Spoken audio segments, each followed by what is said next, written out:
नमस्कार दोस्तों, मेरा नाम है अभिषेक और स्वागत है आपका इन्वेस्टर गुरुकुल चैनल में। तो आज की वीडियो में दोस्तों हम लोग पीपीएफ के रिटर्न्स का कैलकुलेशन करेंगे किसी भी एक टैक्स सेवर फंड से। और ये जो पीरियड हमने चुना है ये चुना है जनवरी 2013 से लेकर के दिसंबर 2022 तक का। और ये पीरियड हमने इसलिए चुना है क्योंकि म्यूचुअल फंड इंडस्ट्री में जो डायरेक्ट प्लान्स थे वो जनवरी 2013 को लॉन्च हुए थे। इसलिए जो भी टैक्स सेवर फंड्स हम लोग सेलेक्ट करेंगे वो ऐसे टैक्स सेवर फंड्स होने चाहिए जो कि जनवरी 2013 को लॉन्च हुए हैं। और इसी के बेसिस पे हमने जो अपना कैलकुलेशन है उसके लिए सेलेक्ट किया है कोटक टैक्स सेवर फंड को। कैलकुलेशन में आगे बढ़ने से पहले कुछ आपको बेसिक रूल्स पता होने चाहिए पीपीएफ के। तो सबसे पहला बेसिक रूल ये है क्या कि पीपीएफ का जो रेट ऑफ इंटरेस्ट है वो हर क्वार्टरली चेंज हो सकता है। और हर क्वार्टर में जो रेट ऑफ इंटरेस्ट गवर्नमेंट देती है उसको क्वार्टर के शुरुआत में ही डिसाइड करके डिक्लेयर कर दिया जाता है। अगला रूल पीपीएफ का आपको ये समझना पड़ेगा कि पीपीएफ में कंपाउंड इंटरेस्ट पे किया जाता है। यानी क्या कि एक पर्टिकुलर फाइनेंशियल ईयर में जो कि अप्रैल से लेकर के मार्च तक चलता है,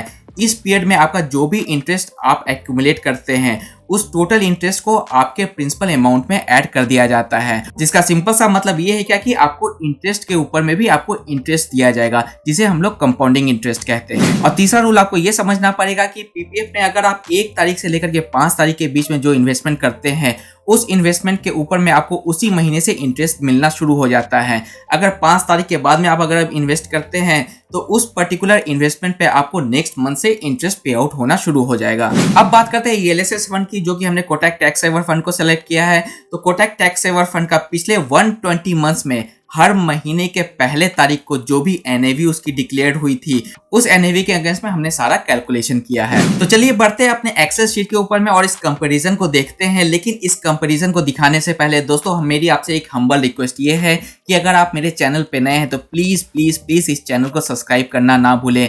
और अगर आप मेरे ऑलरेडी सब्सक्राइबर हैं तो इस वीडियो को लाइक करना बिल्कुल मत भूलें, क्योंकि दोस्तों ऐसी वीडियोस बनाने में बहुत ही टाइम इन्वेस्ट होता है, बहुत डेटा कलेक्ट करने पड़ते हैं, बहुत कैलकुलेशन करना पड़ता है। ऐसी वीडियोस 1-2 दिन में बिल्कुल नहीं बनती हैं। ऐसे कैलकुलेशंस को और ऐसे डेटा कलेक्शन को करने के लिए हमें महीनों का समय लग जाता है। इसलिए प्लीज हमारी मेहनत को आप मोटिवेट करें। और अगर आप मेरे चैनल पे नए हैं प्लीज सब्सक्राइब करना ना भूलें, और सब्सक्राइबर हैं तो प्लीज प्लीज दोस्तों मेरे लिए एक लाइक तो कर दें। तो दोस्तों ये है पीपीएफ कैलकुलेटर की एक्सेल शीट। अब इस एक्सेल शीट को मैं आपको एक्सप्लेन करता हूं।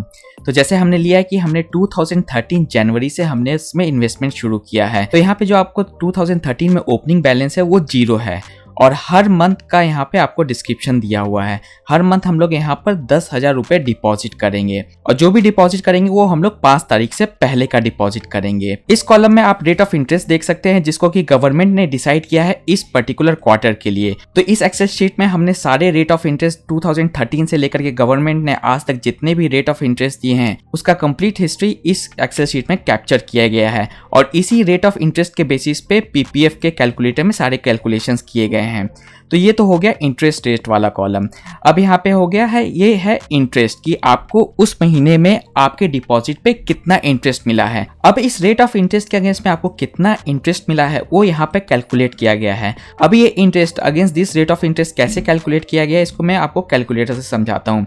जैसे कि जनवरी 2013 में आप यहाँ पे देख सकते हैं कि अप्रैल 2012 से लेकर के मार्च 2013 तक गवर्नमेंट ने 8.8% का इंटरेस्ट रेट दिया था। इसलिए अगर हम लोग इस कैलकुलेटर में देखें तो 8.8% का इंटरेस्ट रेट आपका 12 महीना के लिए है। तो पर मंथ आपको ये 0.73% का रेट ऑफ इंटरेस्ट मिलेगा। क्योंकि ये परसेंटेज है इसलिए हम लोग इसको 100 से वापस से डिवाइड कर देंगे। और जैसा कि आप यहाँ पे देख सकते हैं कि आपका जो डिपॉजिट है वो 10,000 का है, तो अब हम लोग इसको 10,000 से मल्टीप्लाई कर देंगे। तो आपका जो भी इंटरेस्ट यहाँ पे निकल के आ रहा है वो 73 रुपीज़ 33 पैसे का निकल के आ रहा है।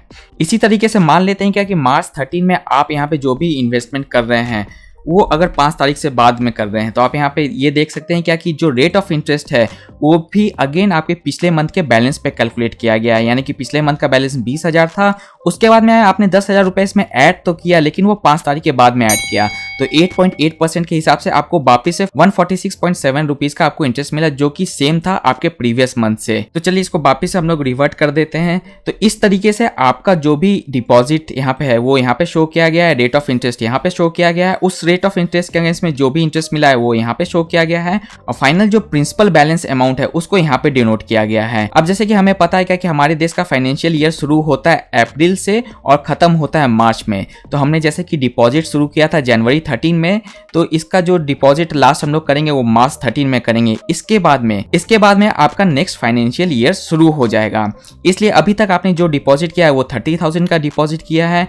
आपका जो टोटल इंटरेस्ट निकल के आया है वो 440 रुपीज का निकल के आया है। तो इस इंटरेस्ट गेन को आपको टोटल डिपॉजिट में ऐड करके वो बैलेंस हो जाएगा उस फाइनेंशियल ईयर का। तो इस फाइनेंशियल ईयर का बैलेंस हो जाएगा 30,440 रुपीज, जो कि नेक्स्ट फाइनेंशियल ईयर का ओपनिंग बैलेंस होगा। अब इसी ओपनिंग बैलेंस में आप वापिस से 10-10 हजार रुपए का इन्वेस्टमेंट करते जाएंगे 5 तारीख से पहले का, और against same rate of interest आपको यहाँ पे इंटरेस्ट मिलता जाएगा। और जो भी आपका बैलेंस प्रिंसिपल अमाउंट होगा, यानी कि आपका ओपनिंग बैलेंस 30,440 का था, उसके बाद में आप जो 10,000 रुपए आप डिपॉजिट करते जाएंगे उसका बैलेंस प्रिंसिपल अमाउंट आपको यहाँ पे दिखता जाएगा। तो फाइनेंशियल ईयर 2013 में आप देख सकते हैं क्या कि गवर्नमेंट ने अप्रैल 13 से लेकर के मार्च 14 तक 8.7% का रेट ऑफ इंटरेस्ट रखा था। तो उस हिसाब से आपका जो भी बैलेंस अमाउंट होता था उसके ऊपर में जो भी इंटरेस्ट आपको मिला वो आप इस कॉलम में देख सकते हैं। तो फाइनेंशियल ईयर 2013 में आपने हर महीने में 10-10 हजार रुपये डिपॉजिट किए, यानी कि आपका टोटल डिपॉजिट इस फाइनेंशियल ईयर में 1,20,000 का हो गया, और आपका ओपनिंग बैलेंस था 30,440 रुपीज़ का। और इस पूरे बैलेंस अमाउंट पे आपको अभी तक 8,303 रुपीज़ का इंटरेस्ट मिला है।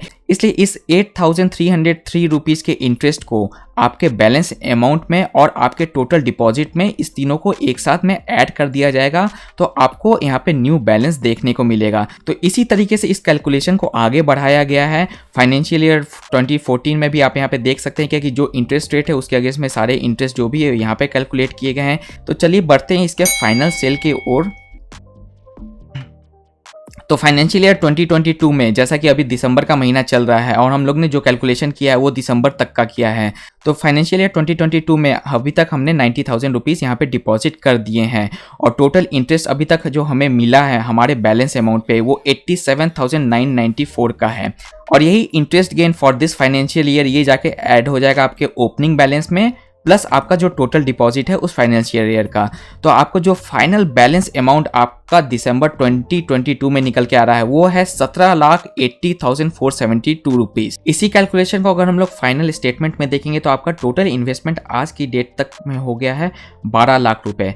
आपको मिला है 17,80,000 रुपए, तो आपका जो प्रॉफिट है वो 5,80,000 रुपए के आसपास बनता हुआ नजर आ रहा है। अब बढ़ते हैं ELSS फंड की ओर। तो ELSS फंड में आप देख सकते हैं कि हमने कोटक टैक्स सेवर फंड का सारा डेटा यहाँ पे पॉपुलेट किया है। तो हमने जो भी NAV ली है वो 1 तारीख की NAV ली है, और 1 जनवरी 2013 से जो भी NAV आपको अभी तक दी गई है हर महीने की पहले तारीख को ये सारे NAVs को यहाँ पे पॉपुलेट कर दिया गया है। अब इस पर्टिकुलर सीट को मैं थोड़ा सा समझा देता हूँ आपको। तो 1 जनवरी 2013 को आपने 10,000 रुपये का इन्वेस्टमेंट किया, उस समय इसकी NAV 20 रुपये 42 पैसा की थी। तो 20 रुपये 42 पैसा के NAV के ऊपर में इस 10,000 के अमाउंट के ऊपर में आपको 489.54 की यूनिट्स एलोकेट की गई। तो आपकी बैलेंस यूनिट हो गई 489.54 यूनिट्स। आपका टोटल इन्वेस्टेड अमाउंट हो गया 10,000 और करंट वैल्यू भी आपकी 10,000 की हो गई। इसी तरीके से नेक्स्ट मंथ में 1 तारीख को आपने वापस से इसमें 10,000 रुपये का इन्वेस्टमेंट किया। उस समय इसकी NAV 20 रुपये 54 पैसे चल रही थी, तो उसके अगेंस्ट में आपको 486.83 का यूनिट एलोकेट किया गया, और आपका बैलेंस यूनिट 976.37 का निकल के आया। आपका टोटल इन्वेस्टमेंट अमाउंट 20,000 रुपये का था और करंट वैल्यू आपकी 20,055 रुपये की थी।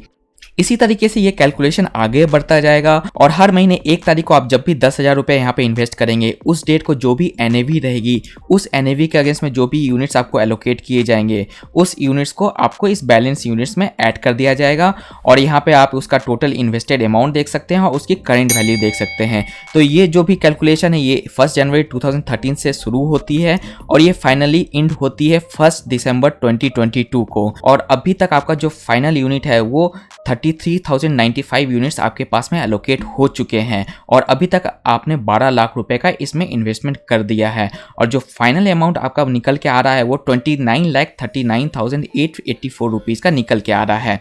तो इसी तरीके से अगर हम लोग समराइज करें तो आपका टोटल इन्वेस्टमेंट 12 लाख का है, फाइनल अमाउंट जो है वो 29,39,884 रुपीज का है। तो आपका जो कैपिटल गेन हुआ है इस 29 लाख में से हम इस 12 लाख को माइनस कर देंगे तो 17,39,000 का हो चुका है। और long term capital gain taxable amount जो है वो 16,39,000 का बन के आ रहा है, क्योंकि लॉन्ग टर्म कैपिटल गेन पहला 1 लाख के प्रॉफिट पे आपको कोई भी टैक्स नहीं लगता है, इसलिए आपका जो टोटल प्रॉफिट हुआ है 17,39,000 का, उसमें से 1 लाख रुपए माइनस कर दिया गया है तो निकल के आ चुका है 16,39,000। अब इस 16,39,000 के ऊपर में 10% का टैक्सेशन लगेगा, यानी कि 1,63,988 रुपीज़ का आपको इसके ऊपर में टैक्स देना पड़ेगा।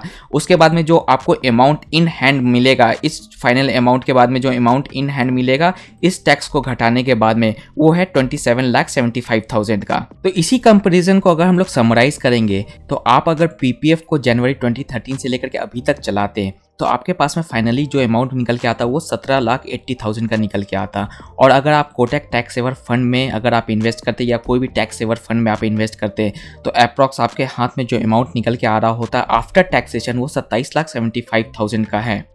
और इस दोनों के बीच में अप्रॉक्स 10 लाख का आपको डिफरेंस देखता हुआ नजर आ रहा है। तो आशा करता हूं दोस्तों आज का वीडियो आपको काफी ज्यादा पसंद आया होगा। इसी तरीके के एजुकेशनल और इन्फॉर्मेशनल कंटेंट्स के लिए हमारी टीम के साथ में जुड़े रहें। तब तक के लिए दोस्तों खुश रहें, स्वस्थ रहें एंड कीप इन्वेस्टिंग। जय हिंद।